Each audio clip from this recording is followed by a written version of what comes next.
Hello everyone, welcome to our channel physical education with me. जो भी हमारी video को पहली बार देख रहे हैं वो चैनल को सब्सक्राइब कर लीजिए और बेल आइकन दबाना मत भूलिएगा ताकि आपको हमारी लेटेस्ट वीडियो की अपडेट सबसे पहले मिलती रहे। आज हम बात करेंगे है यूनिट 9 क्लास 12 की, जिसके अंदर हम साइकोलॉजी इन स्पोर्ट्स का जो चैप्टर है वो स्टार्ट करेंगे आज। और हमारी फर्स्ट वीडियो में आज हम meaning of psychology, sports psychology और पर्सनालिटी के बारे में जानेंगे। इसके अलावा डायमेंशंस ऑफ पर्सनालिटी। तो चलिए स्टार्ट करते हैं। फर्स्ट है हमारा psychology. Meaning of psychology, psychology क्या होती है, व्हाट इज साइकोलॉजी। तो साइकोलॉजी है जो the word psychology is derived from Greek words. First psyche, जिसका मतलब है माइंड एंड सोल, माइंड और सोल। और सेकंड वर्ड है लोजस, विच मीन्स साइंस और स्टडी। तो सिंपली आप बोल सकते हो it consist two word psyche plus logos. Psyche means mind और soul and logos means science and study. तो सिंपली क्या बन गया कि साइकोलॉजी क्या है, स्टडी है या फिर साइंस है, किसकी, माइंड की और सोल की। सिंपली ये है हमारी अर्ली, जो हमारा अर्ली पीरियड होता है, मतलब पुराने जो हमारे साइकोलॉजिस्ट है उनकी धारणा। बट जो अब लेटेस्ट है, मॉडर्न कंसेप्ट है साइकोलॉजी का, वो क्या है, psychology is the scientific study of how people behave, think and feel. Simple सी बात है, साइकोलॉजी क्या है, is the study of human behaviour और मेंटल प्रोसेसेस। तो सिंपल डेफिनेशन क्या होगी, psychology is a scientific study of human behaviour. किसकी स्टडी, ह्यूमन बिहेवियर की स्टडी। तो ये हमारी होगी सिंपल सी डेफिनेशन साइकोलॉजी की। Then psychology study everything about the human experience. अब अगर हम यहाँ पे बिहेवियर की बात कर रहे हैं तो उसके अंदर क्या आएगा, एवरीथिंग, सब कुछ आएगा जो भी ह्यूमन के एक्सपीरियंस होंगे, जो जैसे working of human behaviour, brain, consciousness, memory, reasoning, language to personality and mental health. तो ऑल ओवर हर डायमेंशन, हर तरीके से क्या होगा, स्टडी की जाएगी किसकी, ह्यूमन की। ये बात हो गई हमारी साइकोलॉजी की। अब बात करते हैं हम स्पोर्ट्स साइकोलॉजी की। स्पोर्ट्स साइकोलॉजी क्या होता है, हमें मीनिंग पता चल गया साइकोलॉजी का, स्टडी ऑफ ह्यूमन बिहेवियर। तो स्पोर्ट्स यहाँ पे ऐड हो गया। ठीक है, स्पोर्ट्स क्या होती है, जो हम फिजिकल एक्टिविटी करते हैं, जो यहाँ पे टू कंपिटिटर्स आपस में compete करते हैं। साइकोलॉजी हो गई study of science, sorry, study of human behaviour. Sports add हो गया, तो in the field of sports. तो सिंपल सी डेफिनेशन हो गई स्पोर्ट्स साइकोलॉजी की, study of behaviour in the field of sports या फिर ऑफ स्पोर्ट्स पर्सन और स्पोर्ट्स प्लेयर। देखिए क्या है, sports psychology is another branch of psychology. ये क्या है, ब्रांच है किसकी, साइकोलॉजी की, which has its root in modern concept of sports performance. और ये क्या है, एक मॉडर्न कंसेप्ट है स्पोर्ट्स परफॉर्मेंस के अंदर। It deal with various psychological aspects, बहुत सारे साइकोलॉजिकल एस्पेक्ट्स के साथ डील करती है। किसके, किसके साइकोलॉजिकल एस्पेक्ट्स, वो है किसके, स्पोर्ट्स साइकोलॉजी की बात कर रहे हैं तो स्पोर्ट्समैन के, स्पोर्ट्स प्लेयर के, स्पोर्ट्स एंड स्पोर्ट्समैन बिहेवियर के। तो यहाँ पे एक डेफिनेशन है, जरूरी नहीं है किसी के नाम के साथ आपको लिखना है, सिंपल डेफिनेशन भी आप लिख सकते हो। Sports psychology is study of human behaviour in the field of sports, या फिर sports psychology is the study of sportsman या फिर प्लेयर। ये हमारी सिंपल सी डेफिनेशन हो जाएगी स्पोर्ट्स साइकोलॉजी की। Sports psychology is the study of how psychology influence sports, athletic performance, exercise and physical activities.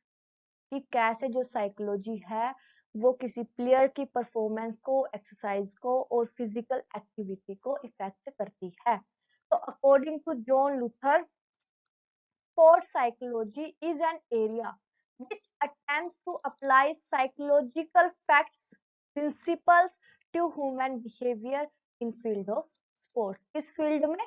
In the field of sports. ये बात हो गई हमारी स्पोर्ट्स साइकोलॉजी की। अब बात करते हैं हम पर्सनालिटी की। पर्सनालिटी क्या होता है? तो पर्सनालिटी का तो बिल्कुल सिंपल सा वर्ड है, it derived from Latin language. कौन सा वर्ड है? पर्सोना। पर्सोना है, आप ऐसे फ्लो चार्ट बना सकते हो। देन विच मीन्स, क्या मीन है उसका, क्या मीनिंग है? Which means mask. और मास्क कौन सा? मुखौटा। जो जो पहले कलाकार होते थे स्टेज पे परफॉर्मेंस करते थे, जैसे रामलीला करते थे तो रावण का मास्क लगा देते थे, वो यहाँ पे वो मास्क है। ठीक है, एक पर्सन की अपनी पर्सनैलिटी है जो रियल है, एक दिखावे की पर्सनैलिटी है जो वो मास्क पहनता है। The term personality is derived from Latin word. कौन सा word? Latin word persona, which means mask. In general, the word personality refer, जो हमारी जनरली हम बात करते हैं पर्सनैलिटी की, जो बिल्कुल जनरली फिजिकल अपीयरेंस, दिखने में कैसा है, उसकी हैबिट, ड्रेसिंग सेंस, कैसे वो ड्रेसअप होता है, रेपुटेशन उसकी कैसी है, हिज मैनर्स और अदर जो भी कैरेक्टरिस्टिक्स होते हैं उसके, इन सब की बात करते हैं हम जनरली। इन सब की तरीके से देख के बोल देते हैं भाई इस पर्सन की पर्सनैलिटी ऐसी है। बट पर्सनैलिटी सिर्फ इन्हीं चीजों में बाउंड नहीं है, ये बहुत ही वाइड कंसेप्ट है। Concept of personality is much wider as considered by psychologists who consider personality not as mere appearance or outward behavior but much more beyond this. सिर्फ ये outer appearance नहीं है, ये उससे भी beyond है, बहुत wider है। ठीक है, तो अब बात करते हैं definition of personality की। पर्सनैलिटी क्या होती है? According to Bigge and Hunt, personality refers to the whole behavior pattern of an individual to totally totality of its characteristics. personality क्या है? उसका पूरा बिहेवियर है किसी भी इंडिविजुअल का और उसके जो भी characteristics होते हैं। Then according to Valentine, personality is the sum total of inherited, किसका टोटल? एक तो उसके अंदर इनहेरिटेड है और एक एक्वायर्ड। एक्वायर्ड कहाँ से? एनवायरमेंट से कर सकते हैं, वो सभी एबिलिटीज जो उसको हेरिडिटी से मिली है और जो उसने एक्वायर की है एनवायरमेंट से, वो उसकी पर्सनैलिटी है। गुलफोर्ड के अकॉर्डिंग क्या है? Personality is an individual unique pattern and of traits, unique pattern of traits. तो ये बात हो गई डेफिनेशन की पर्सनैलिटी की। On the basis of this definition, a brief definition would be that, अब देखिए जो मेन पर्सनालिटी की डेफिनेशन बनती है, बाकी सभी डेफिनेशन का conclusion, personality is the sum total of inner and outer capability of an individual. Personality की डेफिनेशन क्या होगी कि सम टोटल, उन सभी का टोटल जो उसकी इनर और जो आउटर कैपेबिलिटी है किसी भी इंडिविजुअल की, वो है personality. Personality is a important factor in game sports as it influence the performance of individual. बिल्कुल सही है, जो पर्सनैलिटी है वो बिल्कुल इन्फ्लुएंस करती है परफॉर्मेंस को किसी भी इंडिविजुअल की। अब बात करते हैं डायमेंशंस की, क्योंकि हमने क्या बोला है कि पर्सनैलिटी क्या है? सिर्फ फिजिकल अपीयरेंस नहीं है, उससे बहुत वाइड टर्म है। तो इसके कुछ डायमेंशंस हैं। फर्स्ट, फिजिकल डायमेंशन, कि दिखने में कैसा है, ड्रेसअप कैसा है उसका, पर्सन का मतलब वो कैसे करता है, उठता कैसे है, बैठता कैसे है, जो फिजिकली हम देख सकते हैं, उसके फेस एक्सप्रेशन कैसे हैं, वो सब। मेंटल डायमेंशन, कॉन्शियसनेस, सबकॉन्शियसनेस, उसका कॉग्निशन लेवल क्या है, ये सब आता है मेंटल डायमेंशन में। सोशल, सामाजिक से रिलेटेड, एंड इमोशनल डायमेंशन। तो अब इनको हम वन बाय वन डिस्कस करते हैं। फर्स्ट है हमारा फिजिकल डायमेंशन। ये तो सिंपल है, इसके अंदर इंक्लूड होती है size, body size, shape, structure, colour, appearance, weight, voice, और जो भी हम फिजिकली किसी को ऑब्जर्व कर सकते हैं वो सब इसके अंदर इंक्लूड होती है। Physical structure of an individual is related to heredity. ठीक है, ये हेरिडिटी भी हो सकता है और हम इसको अपने अकॉर्डिंग इम्प्रूव भी कर सकते हैं, जैसे भाई एक्सरसाइज कर लिया, डाइट वगैरह होगी। ठीक है, तो ये कुछ फैक्टर्स हैं जिनके थ्रू हम अपने फिजिक और अपीयरेंस को इम्प्रूव कर सकते हैं। क्या है वो? फिजिकल एक्सरसाइज, डाइट और other environment factors. These dimensions refer to the qualities of health and physics. जो हमारा फिजिकल डायमेंशन है ये क्या रेफर करता है? जो भी हमारी क्वालिटी है, कैसे फिजिकली हम दिखने में कैसे हैं, और हमारी हेल्थ। सबको ही पता है अगर पर्सन लंबा है, हैंडसम है या फिर ब्यूटीफुल है कोई लड़की, तो क्या बोलते हैं भाई? अट्रैक्टिव पर्सनैलिटी है इसकी, जो इसकी अपीयरेंस है वो बहुत ही अट्रैक्टिव है, हर कोई इसको देखना पसंद करता है। In fact healthy body is very necessary for healthy personality. बिल्कुल सही बात है ये। Physical appearance act as a first impression of on the lookers. Yes, जो physical appearance है वो सबसे पहला impression होता है जब भी कोई हमें देखता है या हम किसी को देखते हैं, तो सबसे पहला impression किसका पड़ता है? Physical dimension का, physical appearance का, किसकी? Personality की।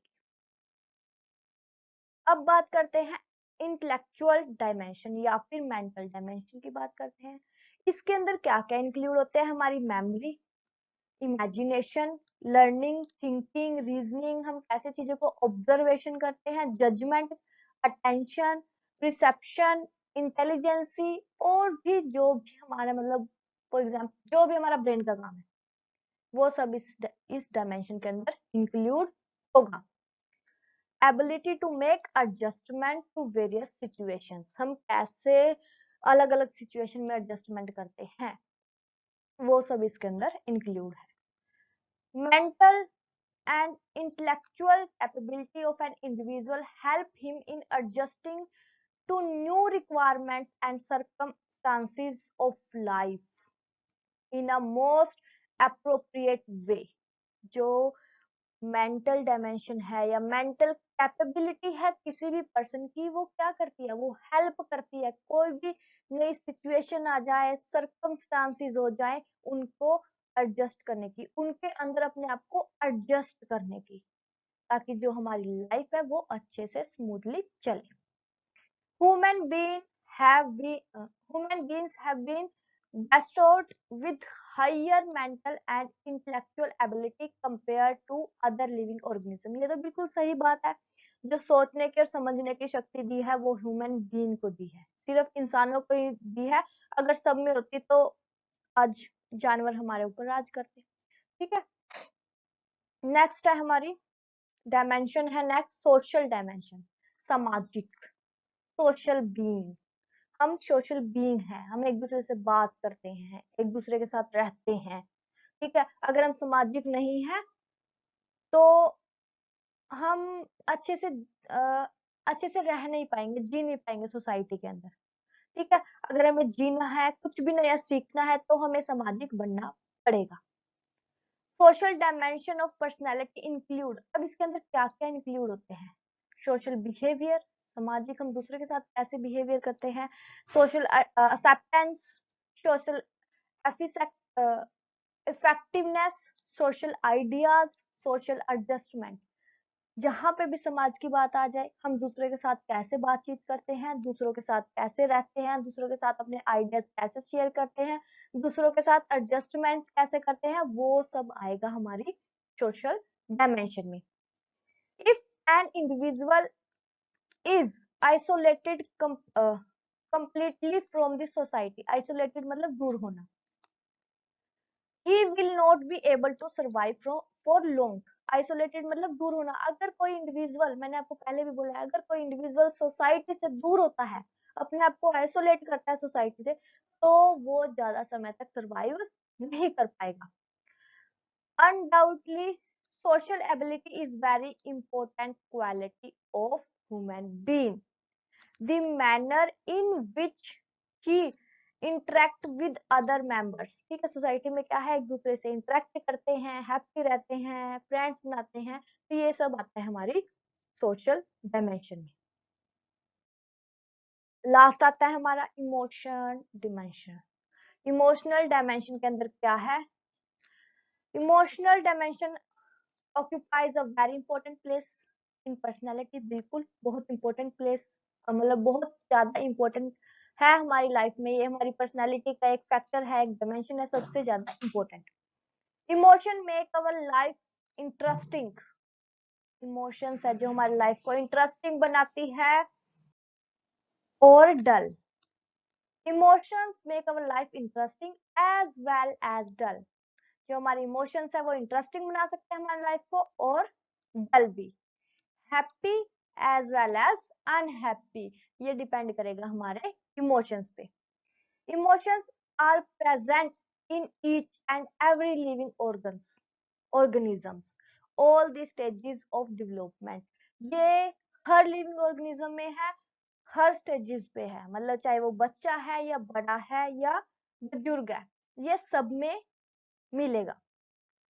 Emotions are personal in nature and differ from one individual to another। ये सबके अलग अलग मिलेंगे, ठीक है। किसी का जो इमोशन डायमेंशन है, कोई मतलब छोटी छोटी बातों पे गुस्सा कर जाते हैं, कोई छोटी छोटी बातों को नॉर्मली लेते हैं, कोई हमेशा स्माइल रखते हैं फेस पे, तो ये जो इमोशंस है पर्सन टू पर्सन वैरी करेगा। A child is not born with innate emotional experiences, but he learn to show different emotions by experience। yes, जो बच्चा है वो इमोशंस के साथ पैदा नहीं होता, ठीक है, बट वो लर्न करता है। जब भी बच्चा पैदा होता है एक इमोशन होता है उसके पास, रोने का, बट वो धीरे धीरे धीरे धीरे एक्सपीरियंस के साथ वो क्या करता है, डिफरेंट डिफरेंट इमोशंस को लर्न करता है, गुस्से का, खुशी का, सैड का, हैप्पीनेस का। Every person responds to the situations as a result of emotions differently। Every emotional experience involves many physical and psychological changes in our body। ये बिल्कुल सही है।